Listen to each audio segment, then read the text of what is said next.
Welcome to the inaugural Krebstar Film Festival. The festival in which we only show one thing. The one thing that exists in the universe of Krebstar and Wellsville. Thank you all for coming. Isn't this great? I can't believe this shit. I have to say, you are a very lucky crowd because, with a couple exceptions where some uber celebrity tweeted to 1 million people, and we only have 6,000 Twitter followers, within less than 24 hours of saying we were showing this, it sold out, and we hadn't even put it up anywhere except one tweet and a Facebook post, and you guys sucked that shit up. I was blown away, and it only goes to show, I'm a latecomer to Pete and Pete. There's micro generations. I'm a little bit, I was a little too old when it first came on, but when we'd have these employee meetings, and I would ask people what to show, I've never seen a more universal amongst all of the staff who are a year or two younger than me or any younger. Just everybody wanted Pete and Pete. And in fact, I should give a little shout out to Mara Eakin from The Onion, who's been doing that amazing column you guys should all read, where she's been reviewing every single Pete and Pete episode one at a time. She wanted this to be like Pete Fest West, and it would be like a 2-day weekend or something with canoes, land canoes, and you know what? But maybe next year that's what it'll be, or she'll do it out in Chicago. Maybe we'll bring this back. In case this is your first time here at Cinefamily, we do a lot of things, not just Pete and Pete, believe it or not.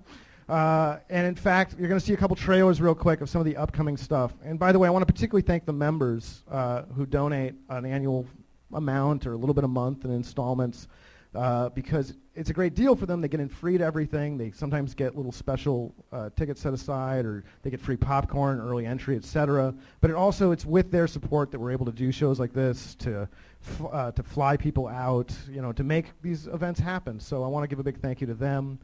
For example, coming up, the one event I'm going to circle for your calendars is the first weekend of December. We are doing a week-long festival. Well, let me preface this a little bit by saying, I don't know if you know it, but I feel like whether we know it or not, we're all huge fans of animation.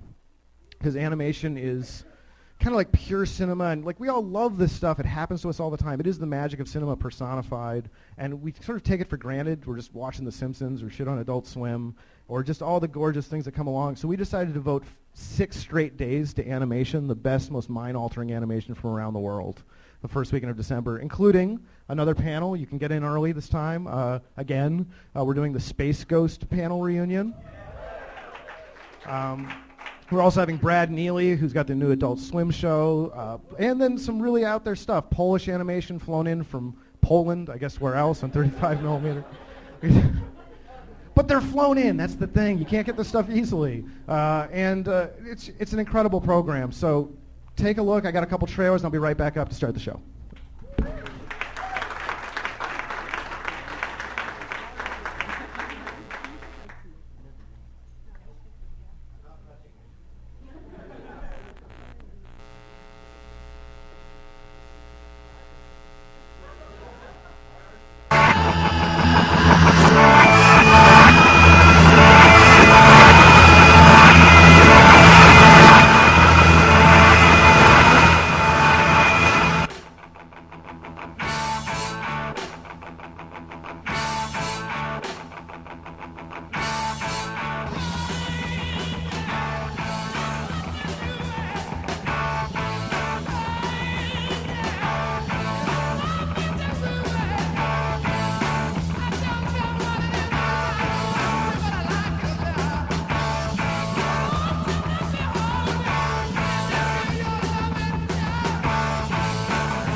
stupid viewers. You'll watch anything.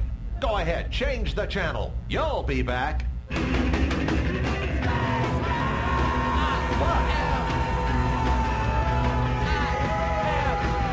Show's about to start. Oh, put your hands down here. You hurt Frank's feelings! More. Less. More. Less. More. Less. Banjo! Bass, go. Living the high life. Hey, my show! My show!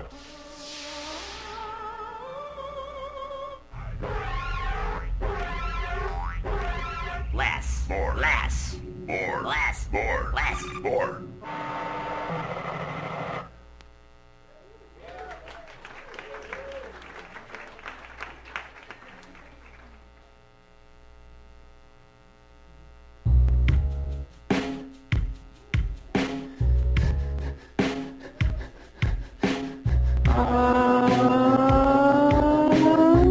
Washington, 6'8", weighs a fucking ton. Opponents beware, opponents beware.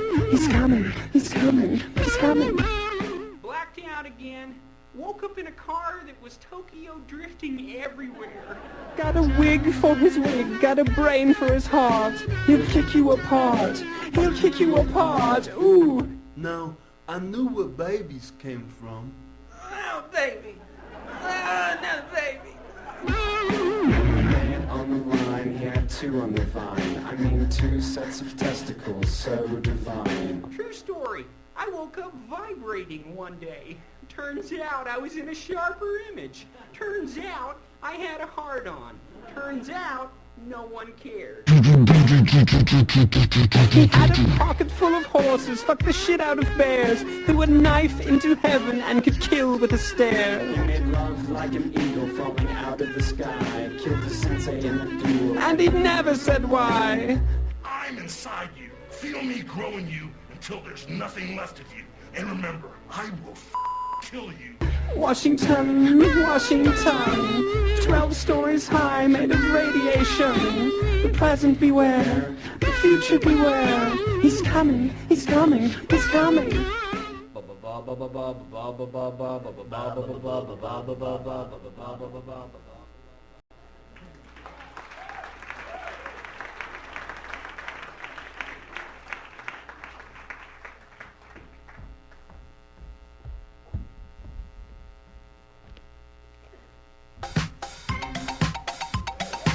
You've been rump riding the sofa for the last half hour watching TV.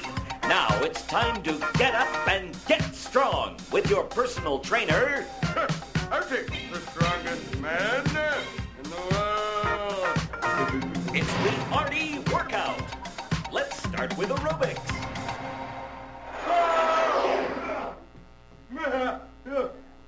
Howdy, baby. To get his blood going, Artie likes to warm up with a brief aerobic workout. Follow along.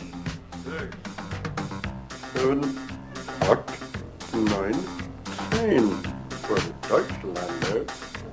12. Your lungs, your heart, your tonsils. Aerobics the Artie way makes everything feel good.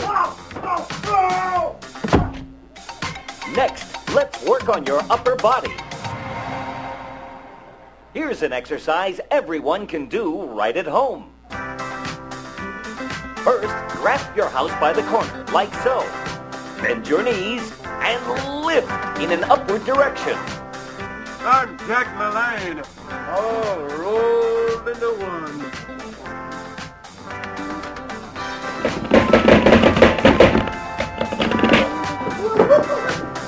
Lifting your house or your neighbor's house is great for your upper abs.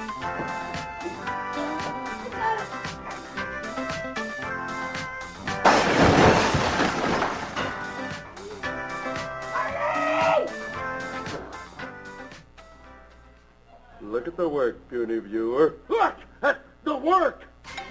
Finally, Artie recommends running. It's the most power-building exercise there is. and the true test of your competitive edge. It's coleslaw for you, worthless green head.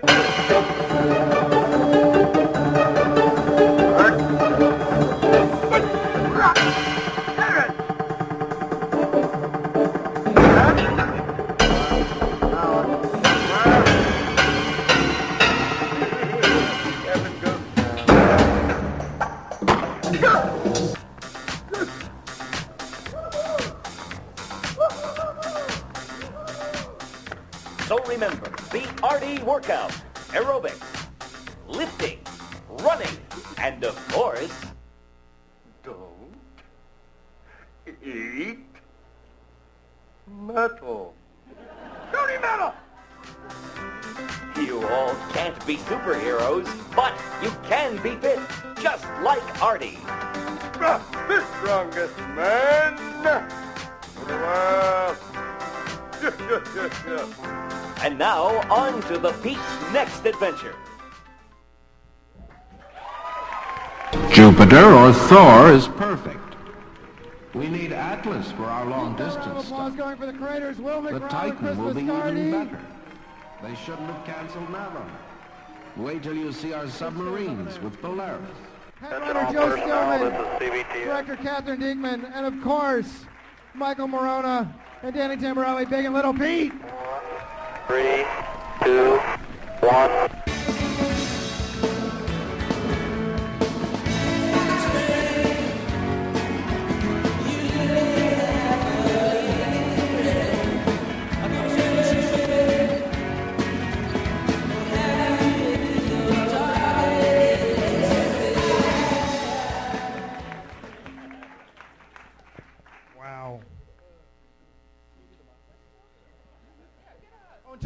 Toby Huss, Artie. I counted chairs. We got a problem here. Oh boy. We got a stool shortage. You know what? No, I'll sit on the edge of the stage. Come on over here. Come over here. I will go down low. And we'll have to share a mic. I think we got one. I miscounted. 7, 8. 8 includes me. 8 is enough. Sorry, guys. My God, did you guys have any idea how popular this had become by now? How does it feel? Yep, of course you didn't warn anybody. No one did we? No, not at all. I think it shocked us when we were making it that people were liking it, and it shocks us all these years later that people like it. No, actually, we knew we were making something special when we first started. We didn't have any idea what it would turn into, and it's really touching. It's really great. Yeah, I remember early on somebody said to us, hey, there's a website devoted to your show. We're like, really? That's fantastic. They go, yeah, there's also a website for the Big Gulp. Like, I guess that puts it in perspective for us. Just to sort of start off, how is this kind of existing in your lives now? I mean, down the line, just sort of general memories coming back, or like seeing each other again. How's it feel? Does anybody want to introduce themselves and say hello? We all really like each other. We liked each other then, and I can't speak for them, but we had like a huge amount of fun making this show.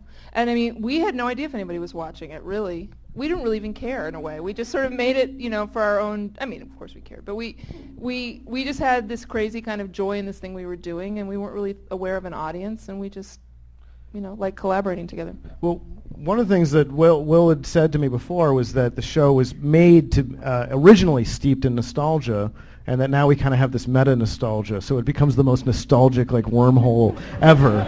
Yeah, we were talking about how we wrote it from a very nostalgic perspective. We were lamenting our lost childhoods, and then now all you guys are here lamenting your lost childhoods.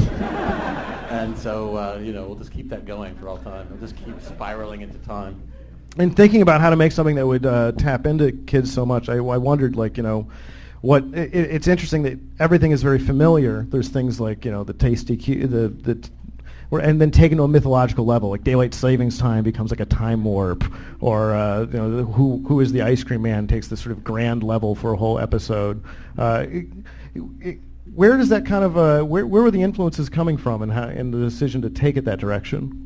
Or what were your principles in starting creatively?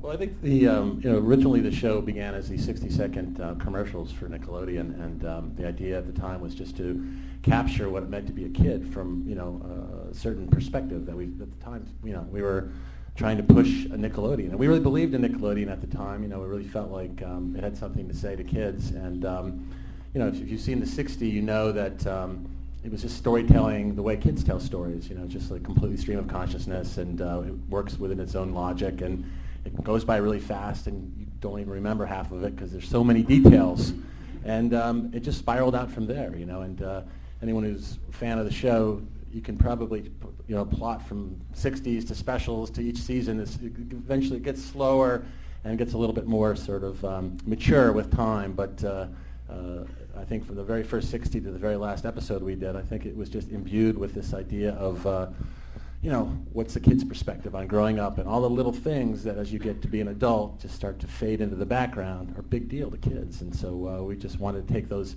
everyday events and make them as big as possible.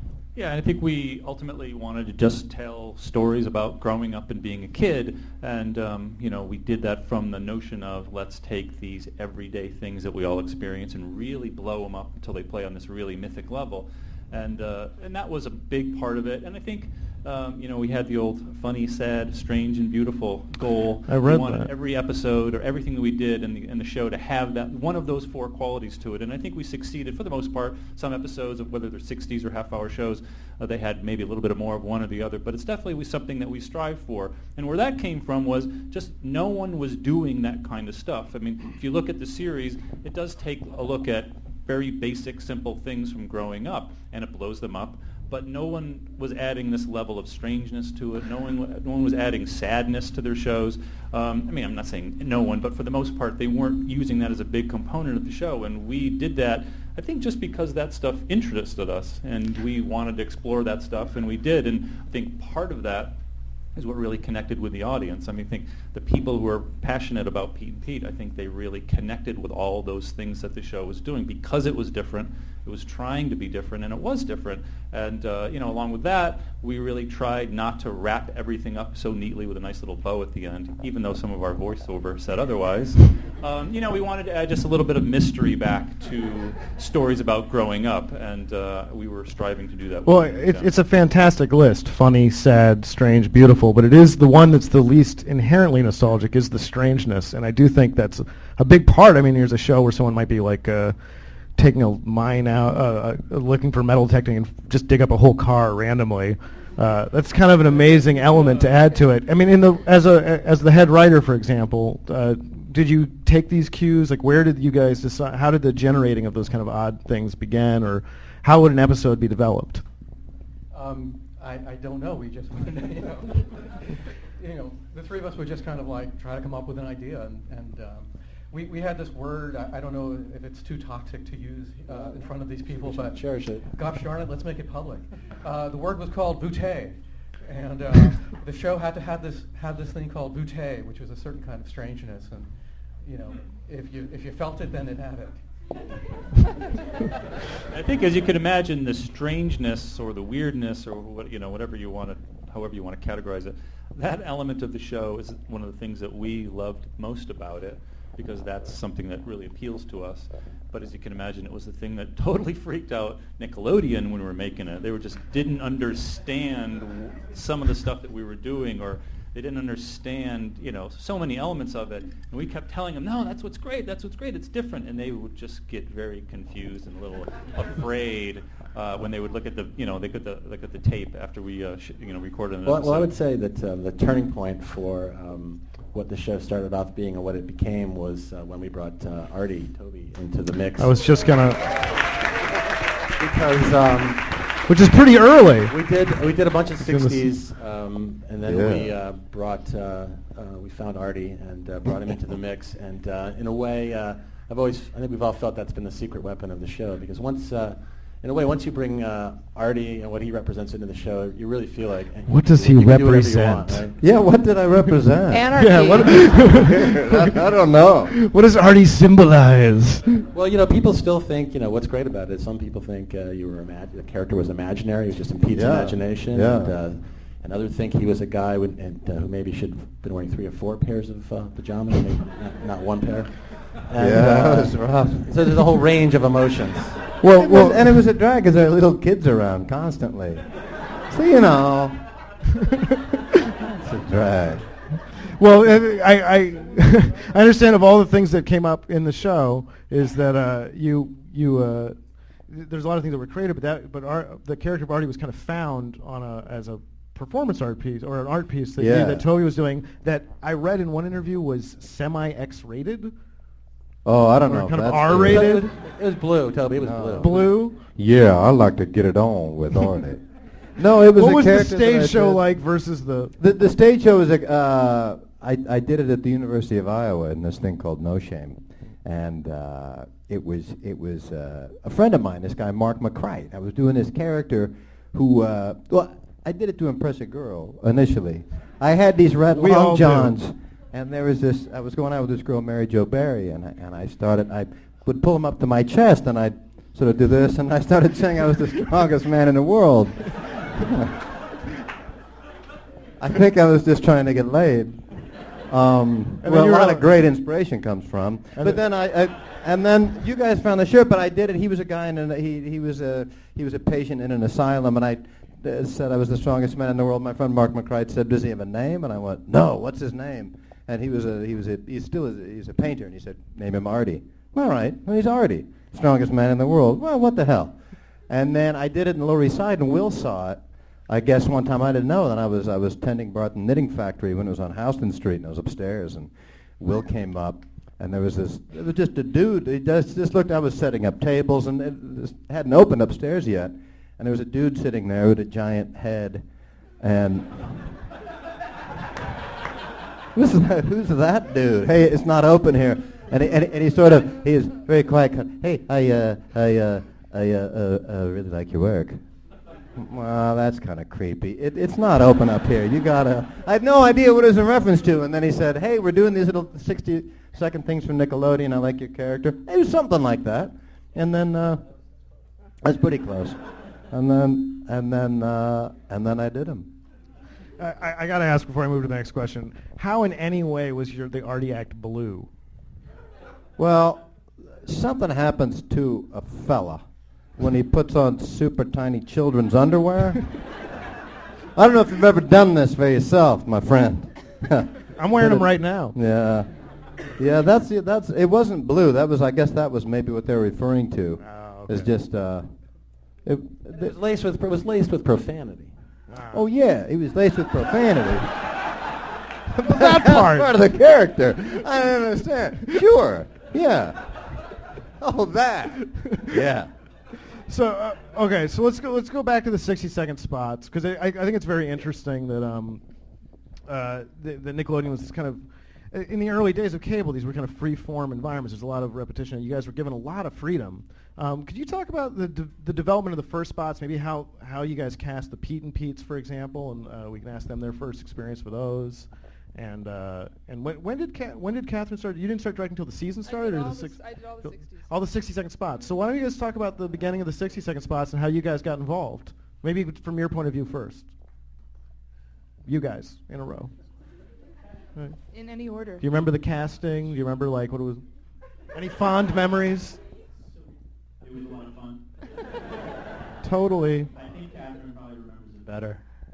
Michael was 11, right? 11? 11. And Daniel was 8 when they came in? 7. You were 7? Oh my gosh. Still 4 years younger than me. And that's right. And I don't know. I mean, Chris and Will had hired me to direct, and so we cast it together, you know. And I just remember we were looking for kids who were not showbiz kids, who didn't have that showbizy. It's really hard with child actors. Like they have all these tics. And they try to please you. These two didn't really try to please us, which was great. You know, I mean, they were, and Allison Finelli, who's not here, who played Ellen. And we were just talking about it today. Like, all these girls came in and were like sort of really tall, skinny, blonde Barbie girls who couldn't do a line reading. Would just go, and Pete, and like stare into space and like couldn't do it. And she came in and she kind of was like whistling and wearing like a macrame vest, and she had this really bad home photo stapled to a piece of like, you know, loose leaf paper, no resume. That was her resume. And we were like, that girl, you know?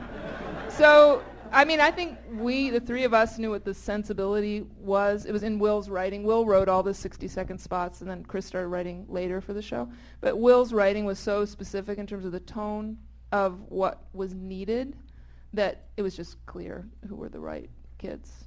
It had to fit the tone of the writing, so. Danny or Daniel? Daniel. Only Katherine can call me Daniel. Oh, okay. It's true. I know it's a long time ago. Do you remember any of the casting or the early days? I sort of remember going. You gotta put this up here. Yeah. Oh, that's how it works. Yeah, that's good. I'll be the director. Thank you so much. I take direction very well. He does. He actually does. I guess I just remember a secondhand story. I guess I went in there and I came out, and you guys came out to meet my mom, and my mom thought that I had like done something wrong. She's like, "Oh shit, Danny did something." But they said they liked me, so I guess that was it.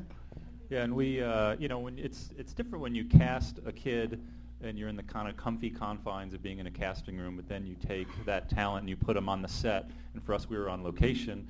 And the very first 60s that we shot, we really saw what we had with Daniel, because, you know, a lot of the stuff was based on, the comedy of it was based on Daniel and the physical things that he would do. Michael would obviously set it up, and he'd be the point of view of it all, and obviously he and Allison were a big part of the comedy as well, but so many of the jokes depended on Daniel. So we've got this 7-year-old kid, and we're shooting, where would we shoot the?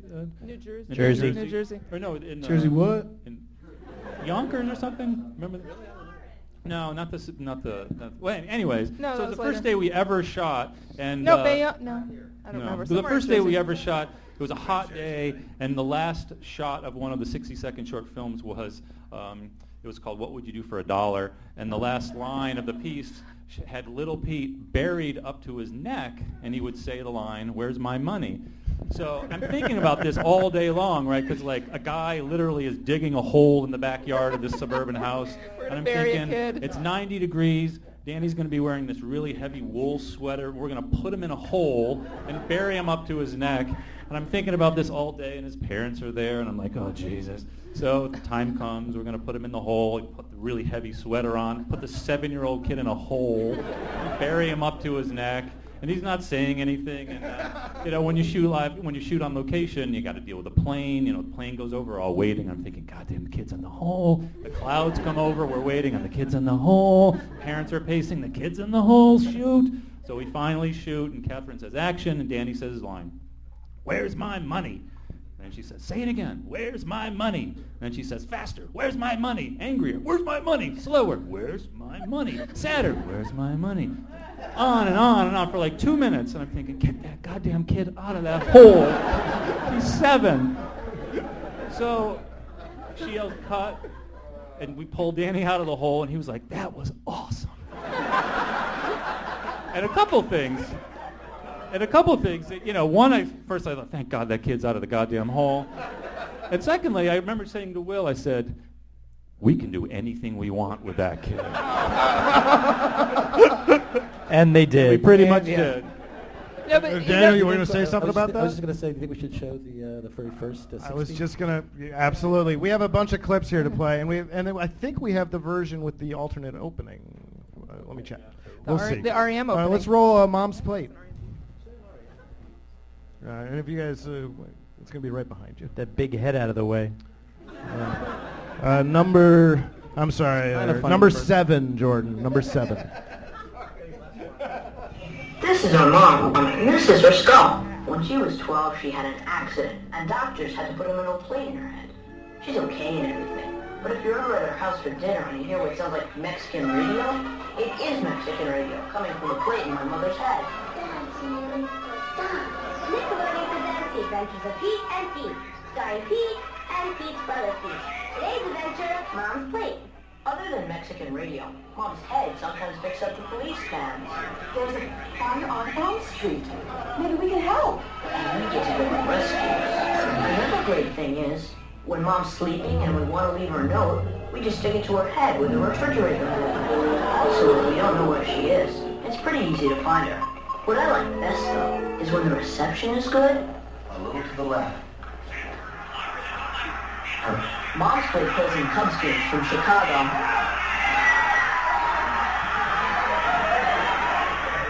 Hey, Jordan, I want to roll one more, actually. Judy. Judy. Oh, Judy's right here. Judy Graff. Judy Graff. Mom.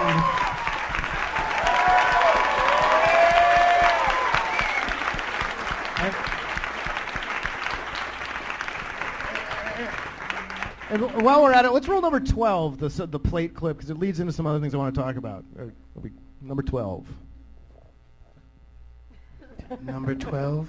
Number 12. Tar on beach.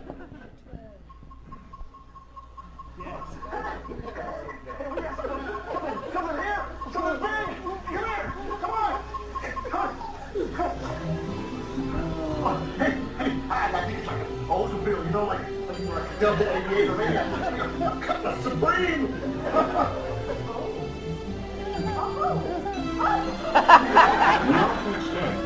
And within the hour, we were the proud owners of a 1978 Cutlass Supreme.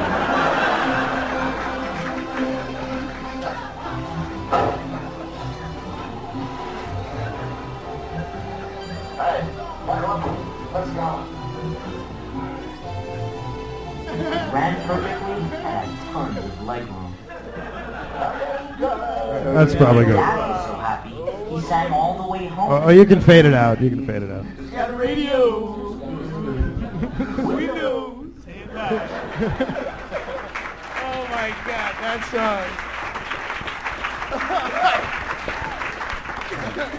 Well, the plate brings up a couple things that were on my mind. One is I wonder if you guys, as I was watching it, there were a couple of motifs. One is the love of the unexplained. Why are there two Petes in the same family? Or why does Pete have a tattoo, and how did that happen?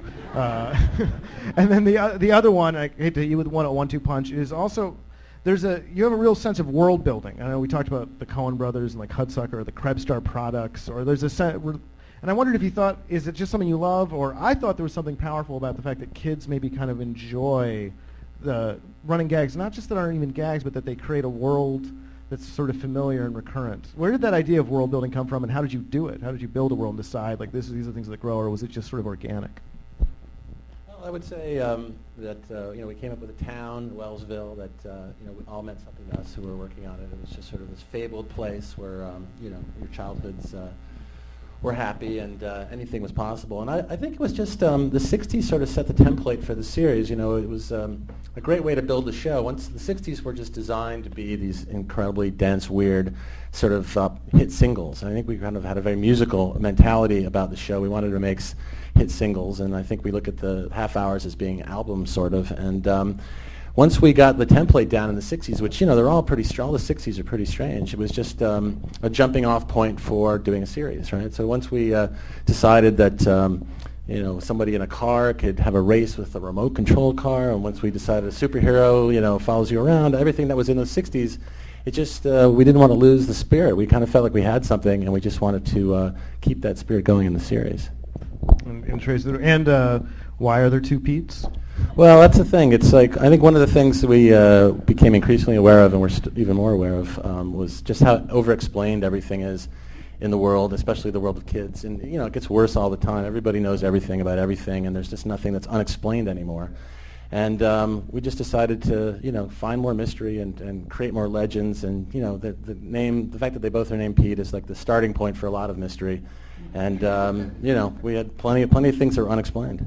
I think it also comes from this perspective that we were doing it from, and what Will was writing from early on. I think whenever we were asked back then, why are the boys both named Pete, where the tattoo came from, those questions would always come from adults. Kids would never ask. They just went with it. And I think that's part of the genius of it. They just tapping into the way a kid thinks. They don't, really question that stuff. I mean, maybe they question it eventually when they get older, but when they first see it, they just completely go with it. And I think that's part of the fascination. What it reminds me of, I was just thinking there, I think we were writing for a certain kind of kid, and I guess it's all you folks that are here today. Yeah.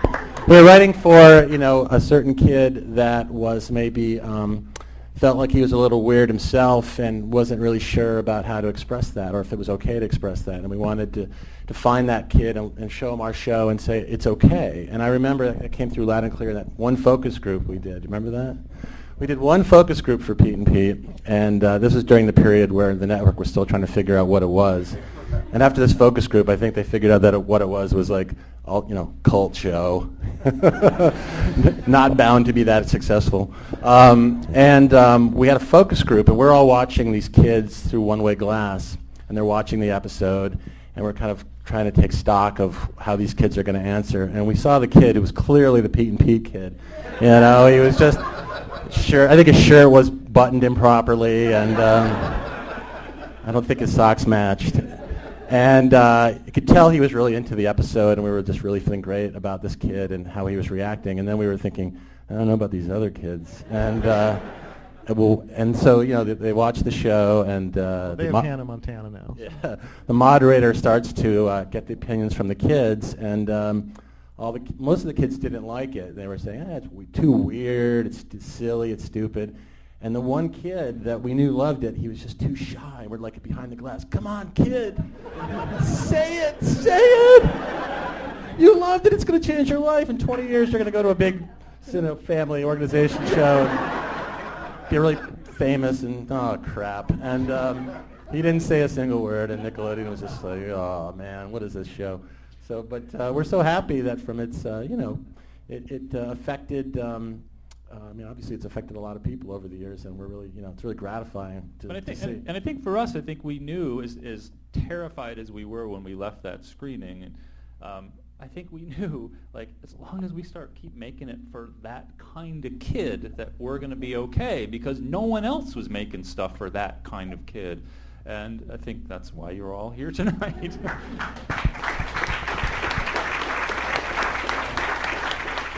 Well, I really wanted to bring this up, but I couldn't get the DVD to work properly. Are you aware of the mysterious second line of the song that some people are laughing? If you turn the closed captioning on the DVD, you can see a lyric. Really? Yes. So I wanted to just play it and test and see if some vortex would open and we'd all be transported to Wellville, or by actually playing the lyric.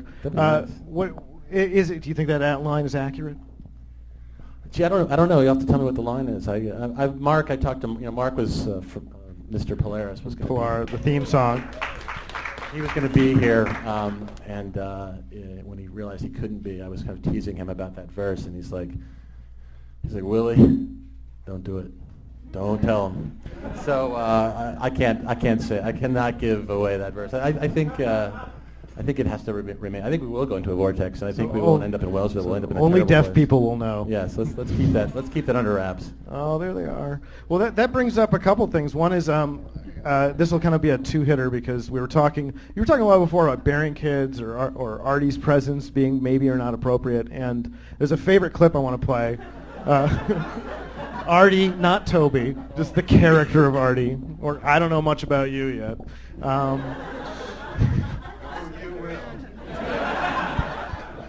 Is whether or not you guys had an incredible range of cameos, incredible range of music, incredible range of cameos. And one of the first cameos, we were talking about influences and Hal Hartley. Martin Donovan, who's in a lot of the Hal Hartley episodes, is playing a crossing guard. It's a great moment, and he's smoking a cigarette right in front of these kids.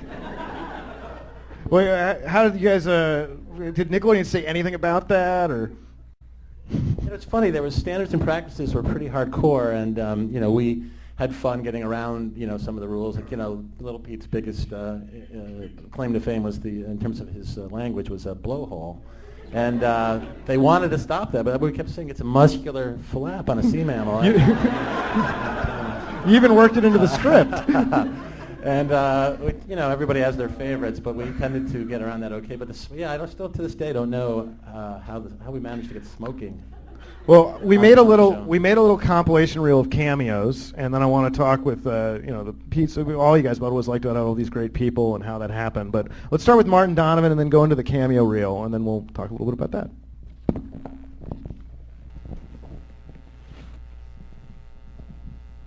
I know it seems stupid, But he is my dad, and I did promise.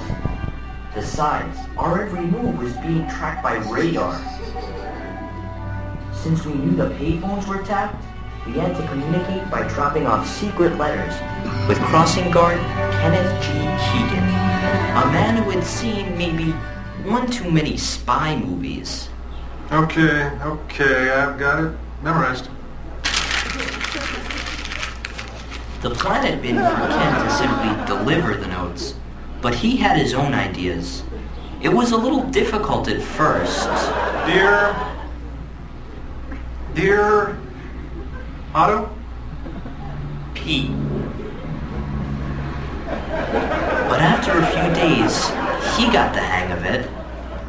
Dear Pete, I couldn't stop. I couldn't stop. I couldn't stop thinking about you yesterday. Whoa. Hot stuff. We're just friends. Sure you are. Forget our family self-destructing. I wanted the prank war to end so Ken would stop winking at me.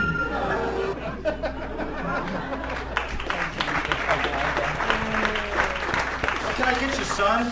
How about a sludgesicle? You seem like a bona fide sludgesicle, man. You don't have any Blue Tornado bars, do you? No, I don't. You'll have to talk to Mr. Tasty if it's a Blue Tornado you're after. Do you know where I can find him? Nope. Heard he got run out of town by a bunch of nosy kids. I heard they just wanted to be his friends. What do you mean? Tasty knows the rules. Why do you think he wears that plastic head all the time? To keep kids like you from asking too many personal questions. Why? What are you guys so afraid of? Look, aren't we here on the first hot day of every summer? Aren't we? Don't we carry 49 different flavors, including pineapple flirt? What else do you want from us?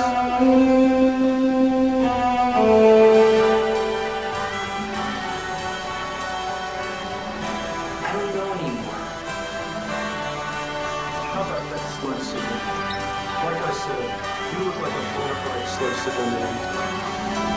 Leonard said my eyes were bluer than the bluest blue tornado bar. He did. He said that. Satisfaction is our guarantee. I don't know. I'll have to ask my husband. Is he home? No, I'm not married. But as soon as I do meet that certain special someone, I'll be sure to ask him. This isn't a joking matter. One landmine can ruin your whole day. No, you're ruining my whole day. Then you'll be interested in one of our free discussions. Yeah. Throw in a complimentary one brush. N-O spell.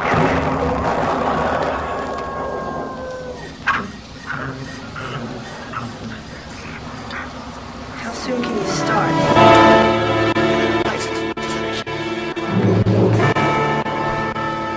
Tell me something.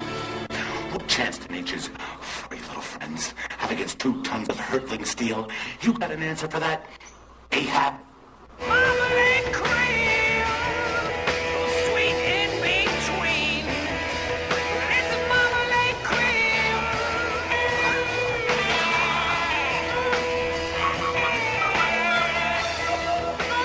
Come right in. Like my royal way says, when you've got fresh cookies. You can't go wrong with fresh milk. Attention.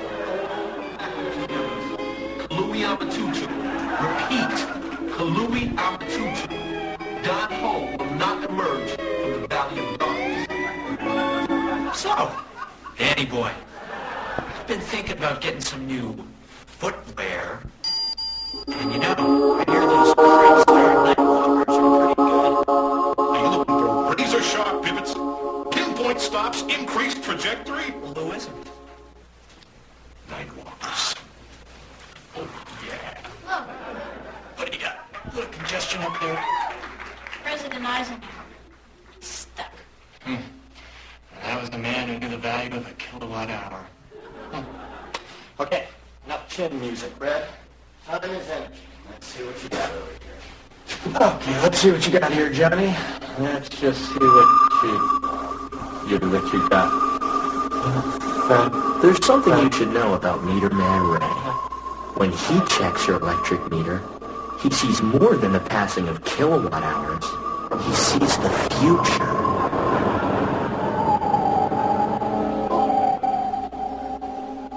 Do you have a bomb shelter? No. Why? Don't worry about it. Yes! I just want you to know that my range is your range today. I'm at your disposal, Giff. I'm a big fan of yours. Well, I'd say north, maybe northeast, blowing 15 miles per. I hope I'm not talking out of school here, Giff, but around here, we take our golf pretty seriously. Yeah, I can see. So that's why you got the guy in the bear suit driving around out there. Yeah. Oh.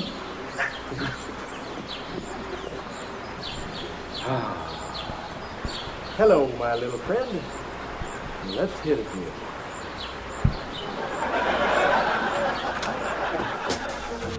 Translated roughly, I think what Theodore is saying is, your daughter gave Ms. Fingerwood a feast job.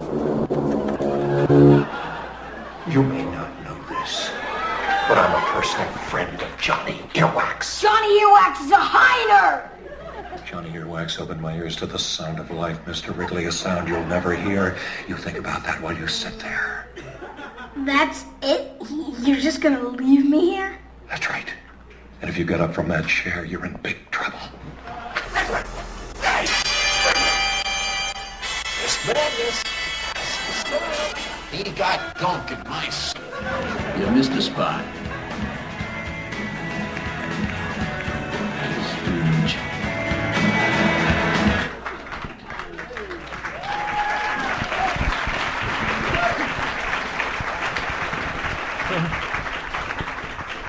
So down to Daniel and Michael. What did you guys have any idea who you guys were interacting with much? I mean, these were. You were so young. No. I was told. I was told. No. Do you have any memories of meeting some of these people? I remember when I met Iggy Pop, I gave him a CD of Funhouse, and he looked at me like I had 5 heads because I was like, "Who's this 13-year-old giving me the CD?" But my dad had prepped me. He's like, "You know who you're meeting tomorrow?" Well, then that actually you actually got to kind of jam with him as you kind of learned about music. Yeah, play music with Iggy, right? He taught us how to play TVI. We blew an amp playing TVI with Iggy in the Nutley Catholic School. Wow. You remember that? That might actually be a nostalgic memory that would beat being on Pete and Pete. You blew an amp with Iggy Pop? Yeah. Wow. That's pretty It was rare. your amp, right? I still have the amp. Yeah, I turn it on just for good measure. We have one of our great regular guest stars in the audience. I'd like to introduce her, Sid Straub, Ms. Finger. Sid Straub. Right here. Absolutely. We have some other That's the bassist in my band. And we have some other cast members out here, too. I don't think I shouted them all out, right? We should. With Judy, the mom, and Mark Mike Boone Jr. back there, who is on Mark Boone Jr. and David Martell. Dave Martell. Stay up, Dave Martell. Excelente.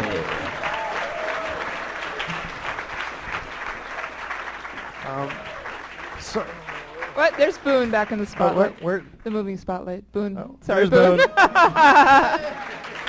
If you remember the hypnotic chest hair, that was Boone. The hypnotic chest hair. So how did the sort of tradition, or how were you getting cameos to be on a Nickelodeon kids show? How did that start? And Started with Summer Vacation, yeah. No, before that. No, Michael Stipe. Who was the first? Valentine's Day. It was Sid and Sid. Richard Edson and yeah. Richard, right? Yep, that was the first one.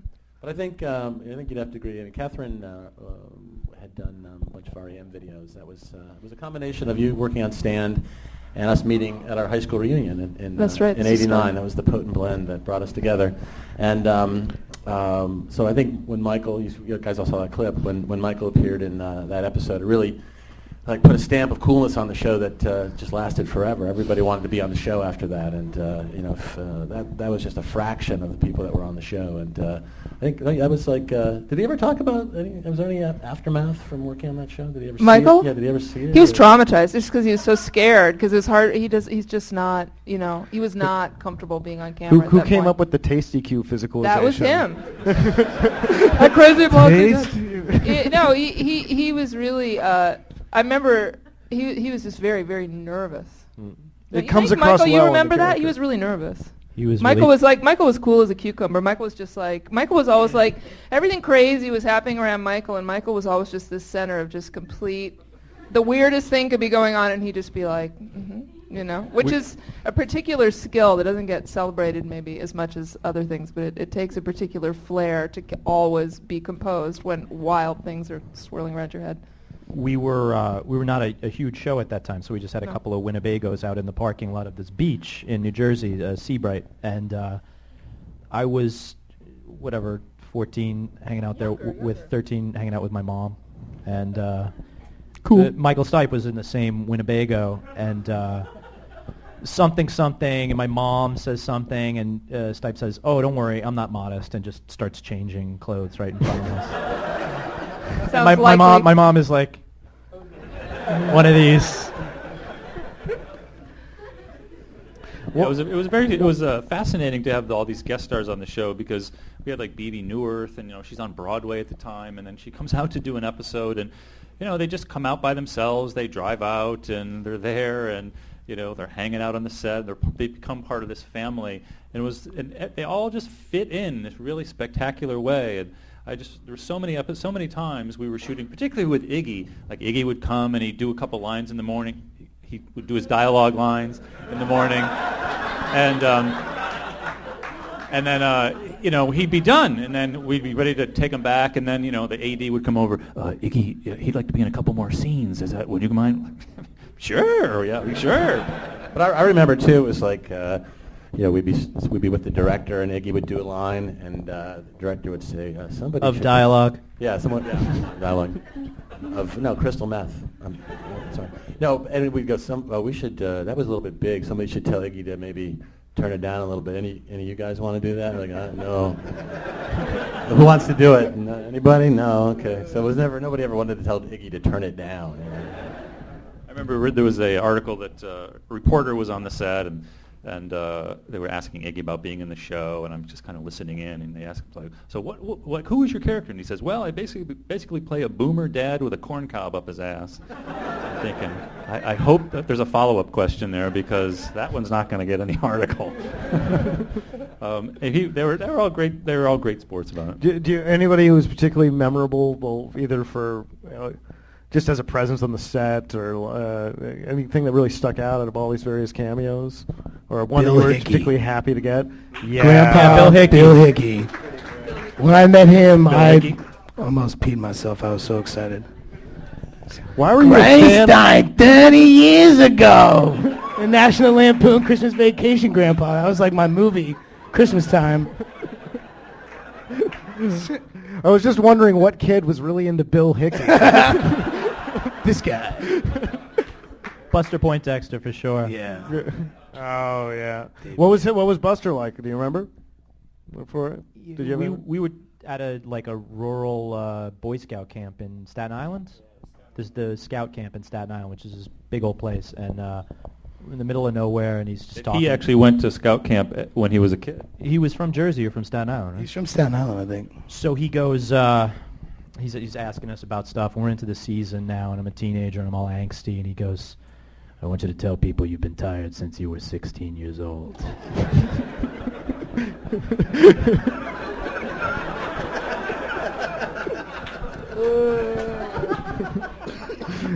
Well, amazing. Well, the other recurrent thread that sort of made the show surprisingly sophisticated or had an adult referentialness was the music, the incredible music you guys got. And clearly you guys are big music lovers. You've written about it in the shows. But you want to talk a little bit about getting, Magnetic Fields and Luscious Jackson and all these people doing, and how you worked with these various musicians. Yeah, I think, like I was saying before, the musical component of the show, we sort of saw the shows themselves as being musical statements unto themselves. And, it's funny, I look back at that era, it's the first thing that we ever did, and you know how it is when you're doing the first thing you ever did. You don't really know what you're doing, but you don't know what you're doing, and it's the best feeling of all time. You can never go back there, but we were there for that. And so we were just like, we listened to a certain kind of music, and that music is easy to get and not expensive to get, and nobody seemed to say we couldn't get it. And so, all right, let's get Yo La Tengo, let's get Apples in Stereo, let's get the Drop 19s, all these obscure great bands.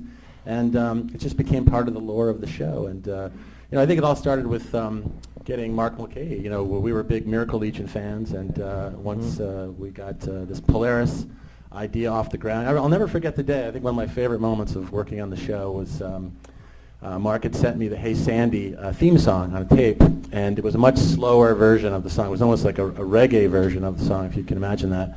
And I happened to be at the beach, and I just had it on my giant yellow sports Walkman. I remember that Walkman. That's how long ago it was. It was like a yellow suitcase on and I had it on my belt too. I have to say, it was slick. I think that kind of sums. What were you doing at the beach? I was just, it's just the best place to go when never mind. In any case, wandering around listening to that song and just it had nothing to do with the show, right? The lyrics of that song have nothing to do with the show, and it just felt so great to just think this is perfect. And I think that's another mystery of the show. It's like, what does that song have to do with kids growing up in the suburbs? And yet, on some level, it has everything to do with it. So. The song in Hard Day's Peach, "Summer Baby," has incredibly dark lyrics. If you actually listen to them, like it's this personal dark song. I'm like, does it matter, or do you enjoy the disjunction? It's. Well, it's funny. It's like there's a level to it that I don't even pick up on. And, now that the show is so dissected on the internet, people are coming in with their analysis of Mark's songs. I was really responsible for getting a lot of those songs off the ground, and I feel like nobody knows more about those songs than me. And so somebody had written, someone had analyzed that song, "Waiting for October," which I just thought, hey, that's a song about how great October is. October's great, and that song's about October. and then somebody had written online, it's like, no, that's about the end of the world, and it seems to be about an apocalyptic vision of the future. I'm like, Mark, is this song not about October? So it's kind of about the end of the world. So there's more to these songs than even I understand. I want to say one more thing about the music, because I was thinking about that looking at these clips, because when we started doing those 60s, and this was something that really it bugged me, because like SpongeBob started doing it, all these other shows started doing it. Remember, we went and we got stock music, and no one was using stock music in this kind of ironic way.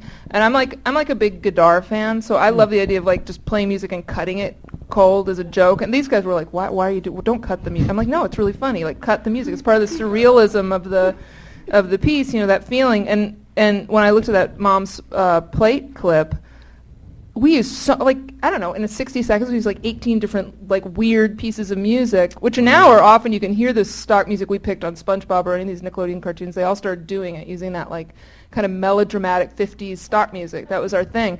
And then when we made the DVDs of Pete and Pete, we had to swap out a lot of music. Stigmata. And there was a lot of great. The music was so carefully chosen. And it bugs me like that. The car. That's not the music that was there originally. And we had like really specific kind of stock cues that we really liked that gave a certain kind of emotional feeling, and we used a lot of it. With the indie music, which I think was really unusual, and nobody really had done that before. That combination of things. Well, I'm sorry. I was going to say, most of you probably don't know this, but in the 60-second short films, the very original The Adventures of Pete and Pete song that went underneath it, it's like a 6 or 7 second clip, was actually Katherine got it for. It was an REM version of March of the Wooden Soldiers. It was a Christmas single B-side. Wow. Yeah. That we had. It was like this clean, and you can hear Stipe going, "Hey!" in the background.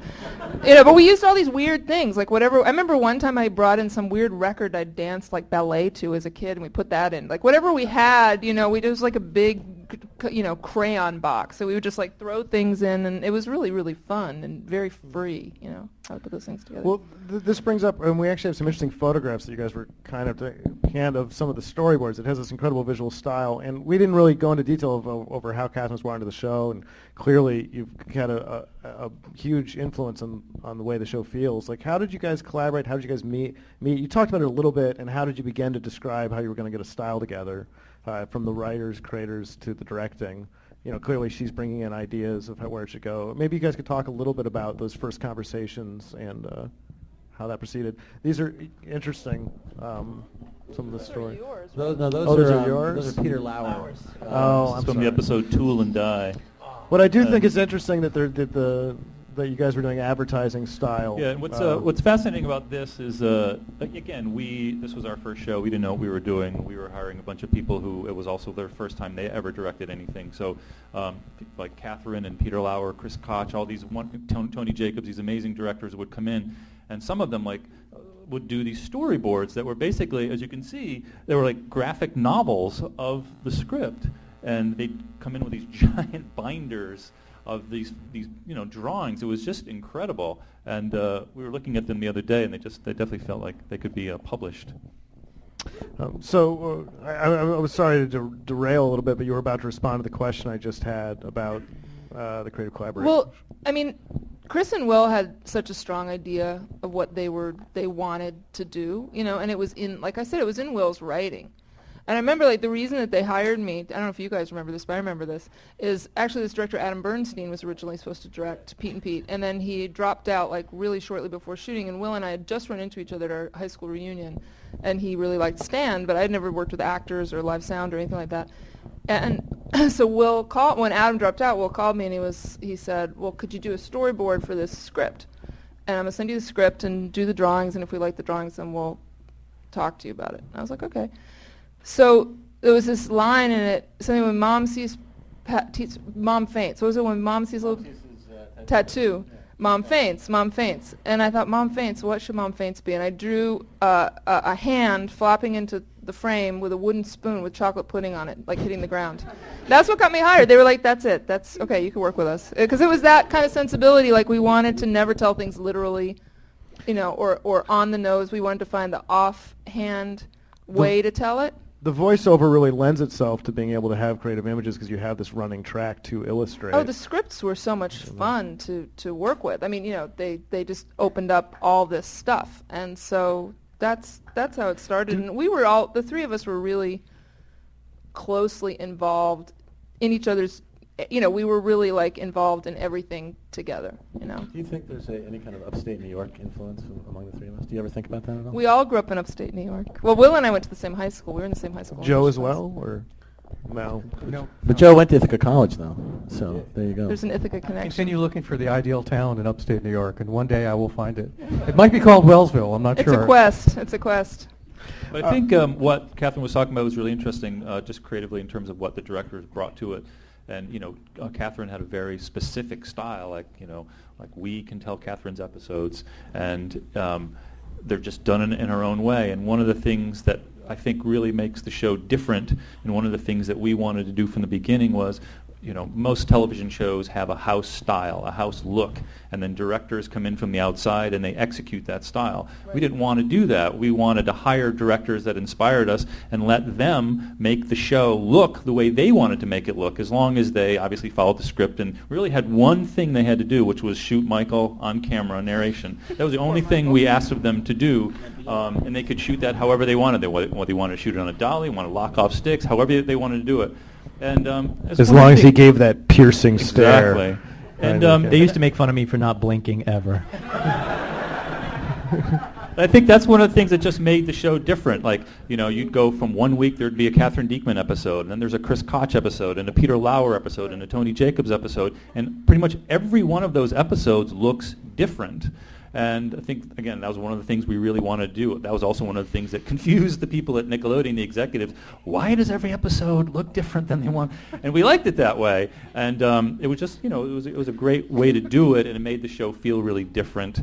And it drove the crew crazy because basically we were literally making a different movie every single week with a different director coming in, and we loved it. And it was maybe that's partly why all those sort of running jokes and world building were so important, because the show wasn't soap opera-ish. Each one, like you said, was an album, was a contained short story. You could watch them as great short films. No, I was just going to say it's true. I look back on the shows now, and it just seems inconceivable that we were so uninterested in continuity. I was just thinking about how Ellen and Pete, I think we might have a clip of that, but they finally kiss in the first season of the show. We've been building towards that for years and years, and finally let's have them kiss, and we came up with this whole episode devoted to this spectacular sort of nuclear fusion, right, where they kiss. And then we never came back to it. It's like, it's almost like, oh, that's done. In fact, move on, there's a couple interloping females in later episodes, and it's never addressed. What happened? No, I don't know. I think it came from the mentality of like each episode was like a movie, and so we did that movie. Now let's do another movie. Well, yeah. I mean, it did actually. Nickelodeon gave us money. We did 18 60-second short films. Nickelodeon gave us money to do one half-hour special. We did it. So we never knew we were going to do another one. Right. And then they gave us money to do another one. So we did another one. And then after that, then they gave us money to do one more. So 2 years, almost two and a half years passed, and we just did 5 half-hour specials. And we just poured everything into every one of those episodes because we never knew if there was going to be another one. And then they gave us the money to do the series, and then we just got to really explore more of the things that we had been setting up earlier. So the form, in a lot of ways, was just created from the circumstance. I wanted to play a clip next, but the one I picked, I realized I'm not enough of an expert to know which one would be one that Katherine directed. I was going to go with I really wanted to play the political ads, but if one of you guys know these clips better than I do. From the bowling ball episode. Yeah. That was directed by Tony Jacobs, who I think is here tonight. Is Tony here? Hey, Tony. Tony Jacobs.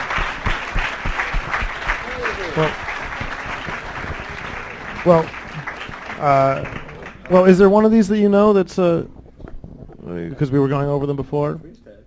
The freeze tag short. I mean, we've already seen some, but how about this? Let's play freeze tag, and then I want to play the bowling ball bit because I think it really shows some of the range of styles. It goes in the fact that you would completely parody another film style just for like a minute. Really shows some of the sophistication of the show. So why don't we play those two? And that would be number 6 followed by I'm gonna number 15.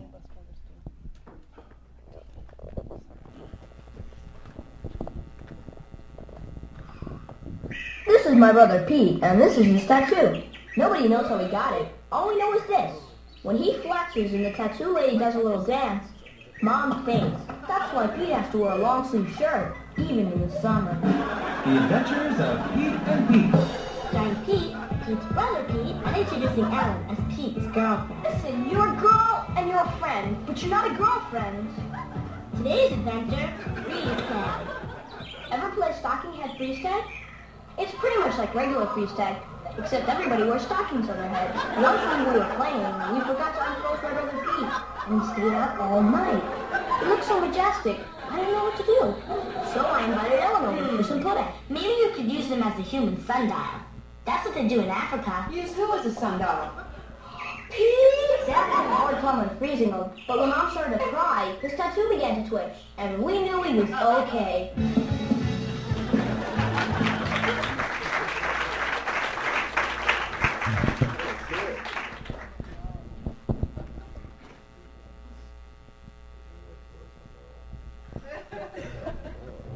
And so the war raged on. Oh, my brother, one of the greatest natural generals ever born, began a full frontal assault. It says he's responsible, but last year he broke the hall base. It says he loves his parents, but he didn't buy their anniversary card. He just signed it. And for the algebra final, Pete had to borrow notes. Broke the base. Signed the card. 5 minutes. He would sign after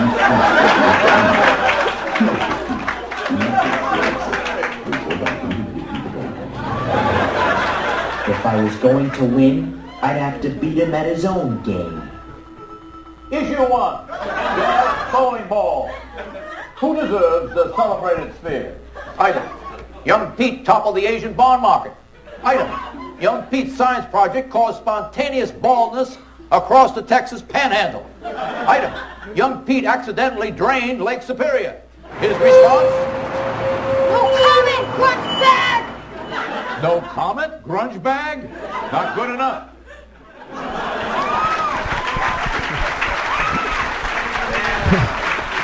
It should be noted this guy wrote that.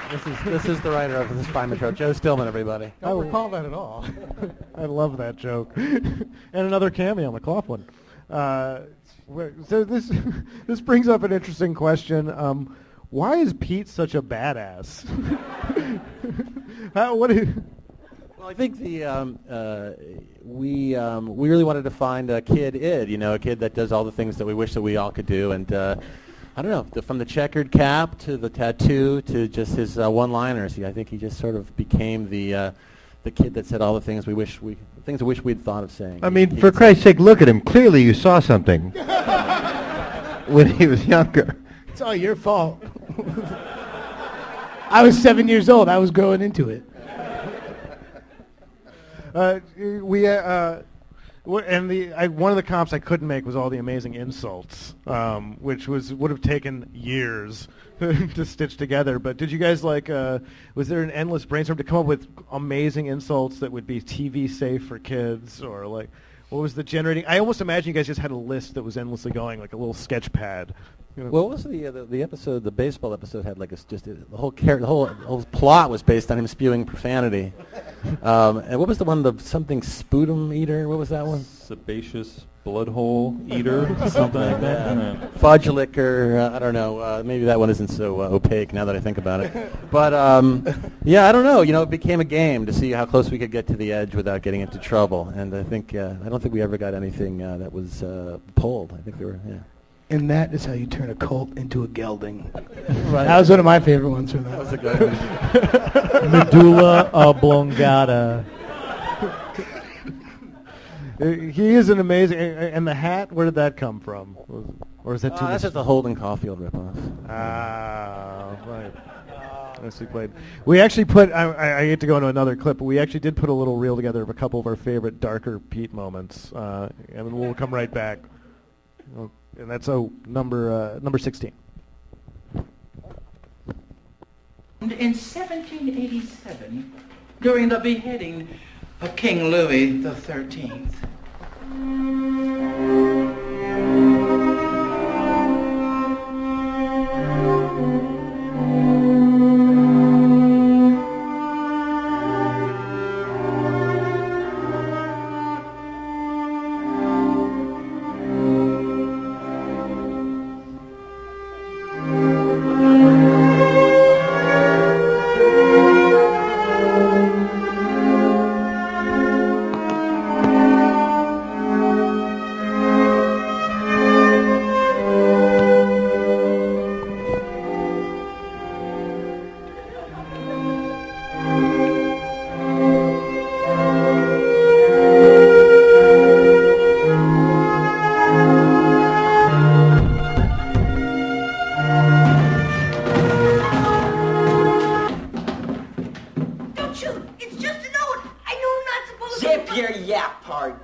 Artie did his superhero best to keep Pete's spirits up in the big house. Yes. Tell me about the asphalt again.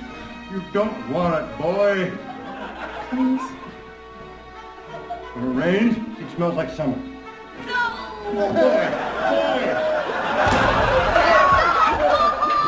Hey, better. Hey, sebaceous bloody sputum eater. Hey, better, swing better, you pus drunks. Burning maggot batter. Squeeze like the dung beetles to ice your cupcake. When insults failed, Pete could strike fear in the heart of a player just hinting at an embarrassment from his past. Hey, a hot lather machine, huh? Woo, ingenious.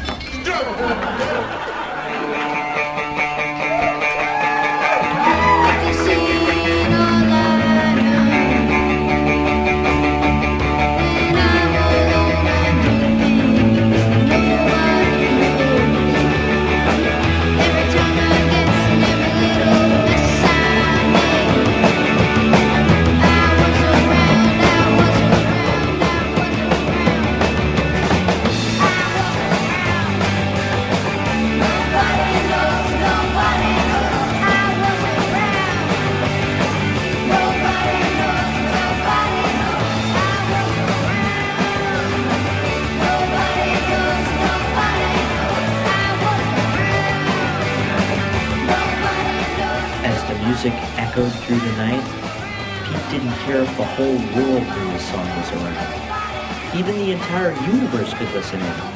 The song was his, no matter who else heard it.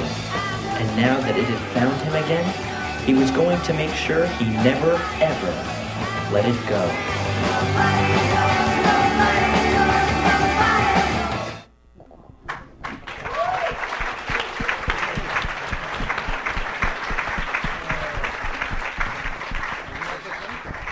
And Sid over here. Sid's drawing. Looking good.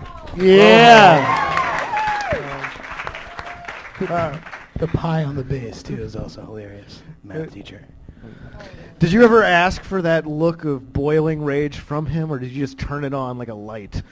You have that certain look. You know, Chris was saying earlier what Danny could do. It was shocking. It was like having a little baby De Niro there. You know. I mean, you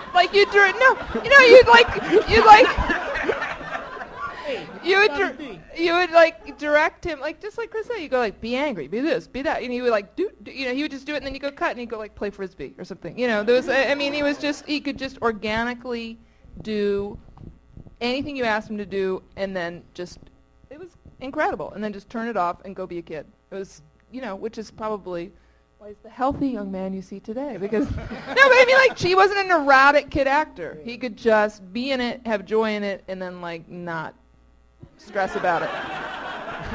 There you go. That's the look. A tasty freeze frame. Which Pete did you guys relate to more? Or We were talking about this earlier. I psychoanalyzed Michael everybody. has a theory, so Michael, you can share it. I figured out that I was Will's avatar, and that Danny was Chris's avatar, and that Allison was Katherine's avatar. Does that Chris would dispute that. It's a little bit of a controversial theory at the moment that Chris is. I just made this theory up 3 hours ago. We talked about it at length. We haven't quite, Yeah, we haven't completely shared it with Chris yet. I haven't heard the theory yet, so I'm just kidding. But Pete. Yeah, I think little Pete lives within you, and you don't know it. That's my theory. So that's probably true. Oh, that's good. Yeah, that's good. I mean, the episodes that I wrote, I think most of them were little Pete episodes, especially with the younger kids. I just felt it more. But the older Pete definitely seems to be the source of all the nostalgia. I mean, you talked about the unblinking stare before, but I actually think those voiceovers are really beautifully read, and they're really a central part of the show. That feeling. And when you were auditioning those, you guys want to talk about the audition of that reading or what it was like? Did you work on those at home, or to get it nailed? No, we would laugh at it. They would, we'd be coming to the end of a voiceover session, and there'd be like the last line of the episode where you try to sum everything up, and the guys would be like, all right, let's do the closing number 7 on this one. We had no idea.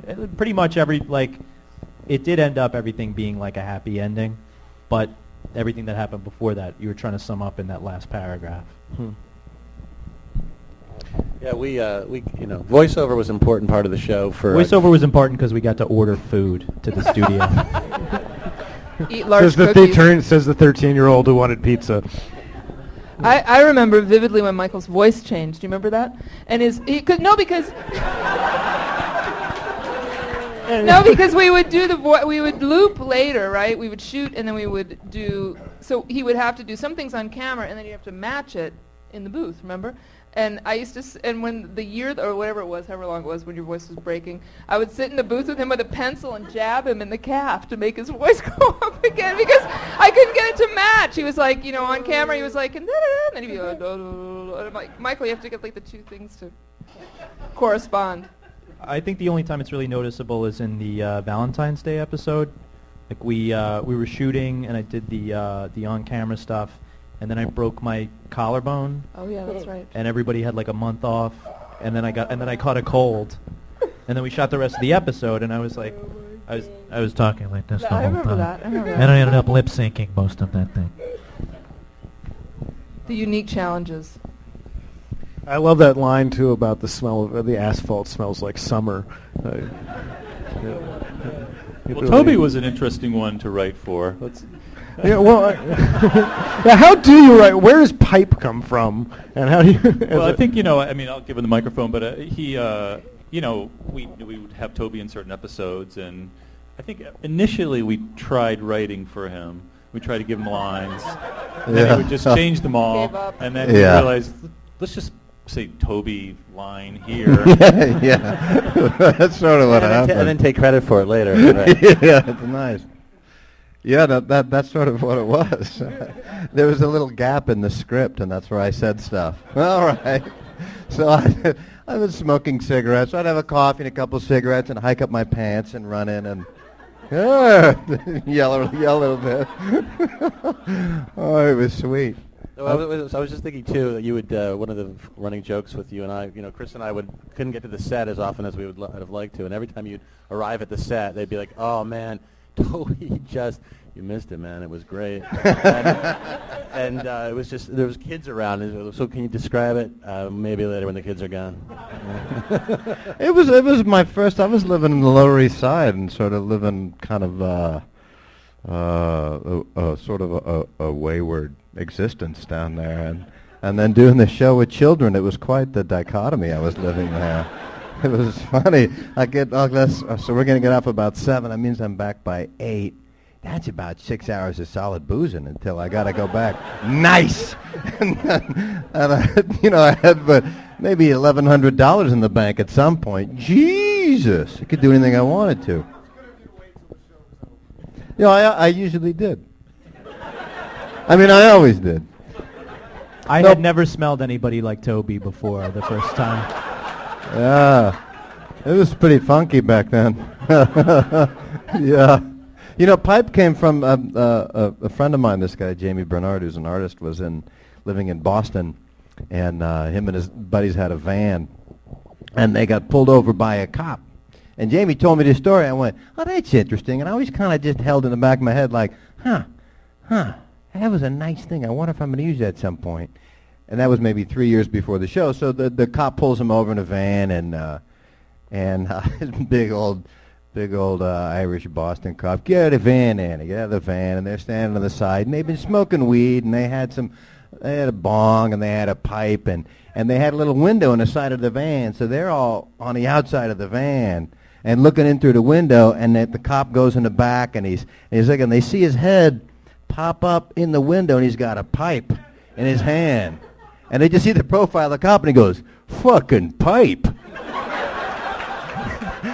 And I thought, and Jamie laughed, and I thought, that's pretty funny. And maybe it's like 3 or 4 years later, and I don't know what we were doing, and I thought of that story, and I just started screaming pipe. It seemed very appropriate at the time. So pipe means exactly what we thought. Yeah. But it also, and then later I heard that like Sinatra used to call people Clyde, but he also called places Clyde, and he called things Clyde. Like, "Oh, that guy, like his Clyde." It didn't mean anything. It was just a guy saying shit, but it was just one word because you're lazy. It just means everything. So. I think Toby, I was thinking of the one expression you used that if anyone had figured out what the hybrid was, they would have pulled the show. Was in the Artie 1 and 2-part special. There's a part where you have been turned into the opposite of Artie, a conservative businessman. Yeah. And you smell tire air, which is what Artie is drawn to, and you whiff the air and you go, "Pewsus," and it was a combination of pew and Jesus. Yeah.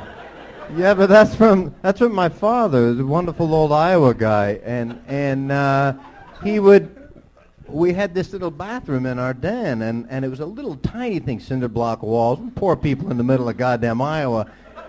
And my father taught chemistry in a high school, so he made about $11,000 a year back in the 70s. It was just nothing. But on Sundays, the Des Moines Register would have the sports page, and it was a peach-colored sports page.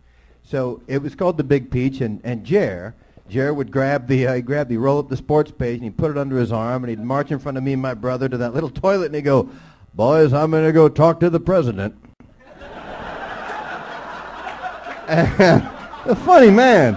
And he'd walk into the bathroom, and he'd be in there about 15, 20 minutes. My brother and I'd be watching the Vikings on TV.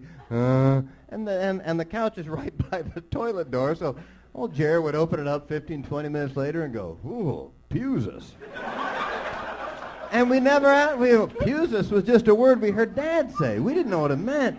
And then years, I think we were in our 20s, my brother and I, we said, hey, what does Pusis mean? It's not like, we started that and we went, is that Pew and Jesus? Like something is that awful, Pew doesn't cover it and Jesus does. Jesus. You got to cover it with 2 words, just stick them together. Pusis. So that's a straight Jerry Huss. Yeah. Awesome. Well, the Pusis. The pipe and the Pusis.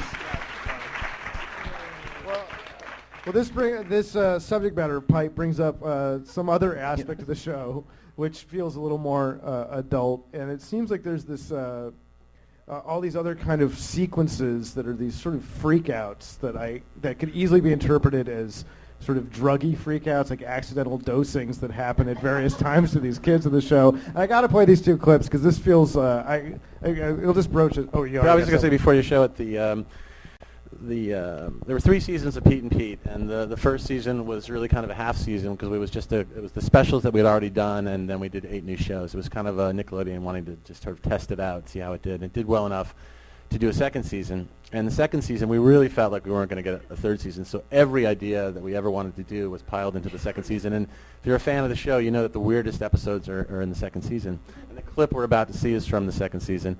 And this particular clip, I won't talk about it, you'll get to watch it, was the show that was the clip that actually almost prevented the third season from happening. And we got called into the president of Nickelodeon's office about this very episode, and he sat us down like the principal, and he showed us the clip, and he's like, guys, you know this is about a guy who's addicted to drugs and having a bad trip.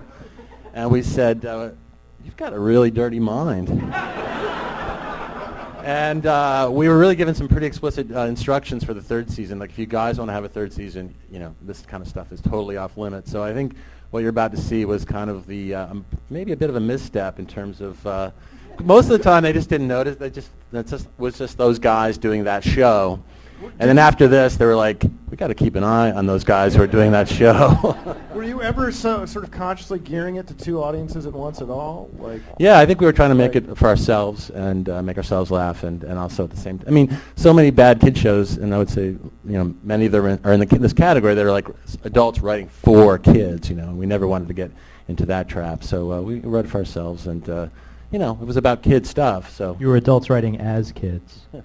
Well, there's a truism that I find we've done a lot of kids festivals for this reason, that you don't stop liking kids films when you're an adult. The good ones, they have a sense of strangeness and discovery and surrealism that just doesn't often happen in adult programming. So it's like an opportunity to have these things happen. So I wondered, there's obviously like a college audience that was watching Cartoon Network and Nickelodeon late at night, and I didn't know if that was part of the definitely plan. that group that was watching. It happened right after the second, actually both of the first 2 half-hour specials. We got mentioned in Rolling Stone magazine in Random Notes, and that was just kind of blew our mind, just because obviously we grew up reading Rolling Stone, and no show on Nickelodeon before had ever been mentioned in Rolling Stone magazine, so it was pretty clear that the show was reaching an audience that was different from the usual kid audience. Well, I also want to say, because I want to play 2 clips, that clearly you guys like this material so much that I actually can think of 3 examples where you have something like this happen. There's the sleep hallucinations from not going to sleep enough. There's the bus when they get so depraved they get cabin fever and yellow fever, where they all start acting a little weird. So I want to run the sleep hallucination and brain freeze, 5 then 4. Okay. That's a great setup. Thank you. It was clear that the mind-warping effects of 164 episodes were getting to everyone.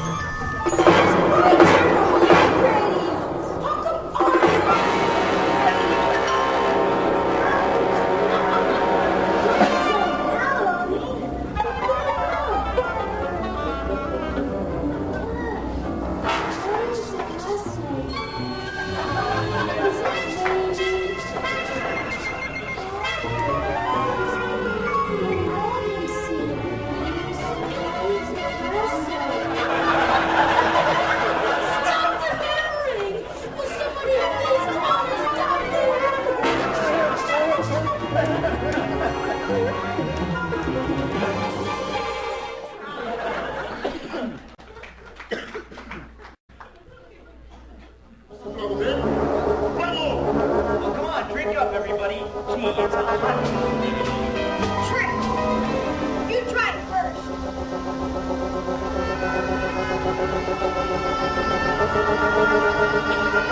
It's good. Cold. Come on, we got a championship to win.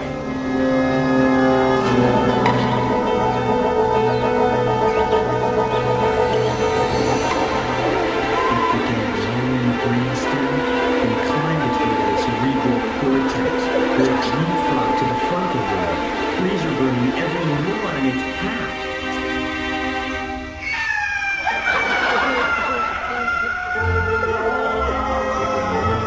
.2 seconds, Lazarus had worked its frosty magic with a 50 megaton brain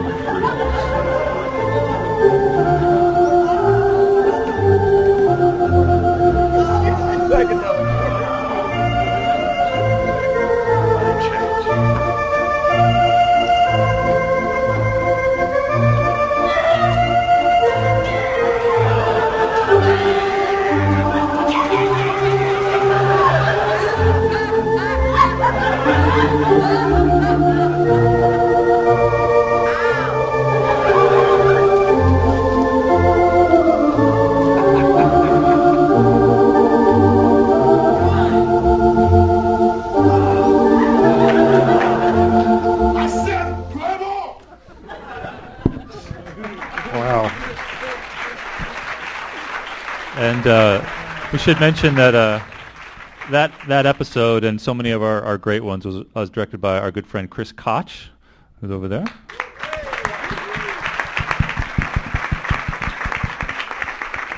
Gee, I wonder why that got you in trouble. Good, this is good freeze. It's good freeze. Well, guys, because we want to watch a couple episodes, I think we, you know what? I feel like I'd be remiss if I didn't give one or two chances for people to ask questions from the audience. But we're going to take a break. This brings up, we actually have some orange Lazarus in the back patio. This one is loaded legit. We've got some posters out there. If anybody wants to get a Pete and Pete poster and get it signed, or well, I shouldn't speak for them, but just get a poster. We're going to be out there in a second, and then we're going to come back and watch 2 episodes. But let's get just 2 questions from the audience. I feel like we don't have a ton of time, but there in the back, in the middle. I don't know if you guys can talk about this, but there was that persistent rumor that the movie Snow Day was supposed to be a Pete and Pete movie. Is that true?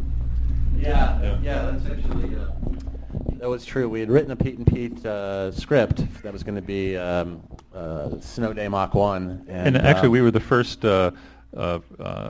commissioned writers to do a movie for Nickelodeon Movies, and we wrote it? Yeah, we wrote it, and eventually it was determined that I think by Paramount, who would, was Nickelodeon Pictures were associated with it, it couldn't be that. Was it that the kids got too old? What I remember is we worked on it, and it was it was about everybody in the cast, and we were just so excited to do it, and we print out the script and we hand it in, and it goes right on the shelf. No one ever read it at all.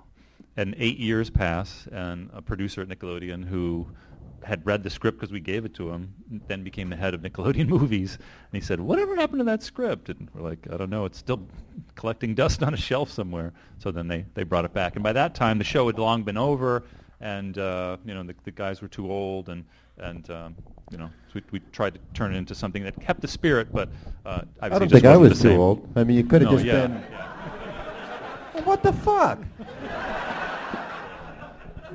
Well, we do have the star of Snow Day over here. That's right.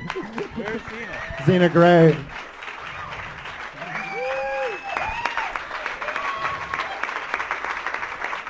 Part of the Cine family. She cut the Brad Neely trailer you guys watched earlier. Oh, and directed by Chris Koch. There you go. Hey. There you go. All right. And then last Spotlight question. guy's getting a lot of work today. The very last question. I guess that guy right there. I was wondering, is there any connection to the Church of the Subgenius in any way? Were any of you guys fans of Bob Dobbs or anything? No, I mean I'm familiar with it, and I have the book and I've read it, but there's at least unless it's unconscious. No, nothing. The dad with the pipe, the old dad, not the Hardy dad, but the previous dad. Yeah, he kind of looked like that for a second right before the pipe fell out of his mouth. Kind of like that Bob. Come on. Really?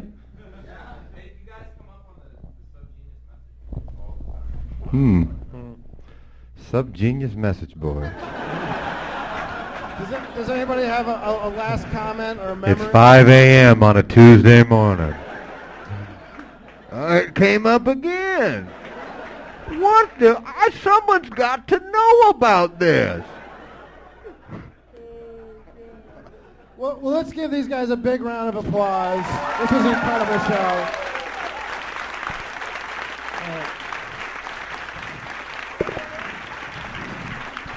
That was awesome. We're all going to head to the back patio, take a short break, and then we're going to come back and watch 2 episodes of Pete and Pete. Thank you all for coming. This was amazing.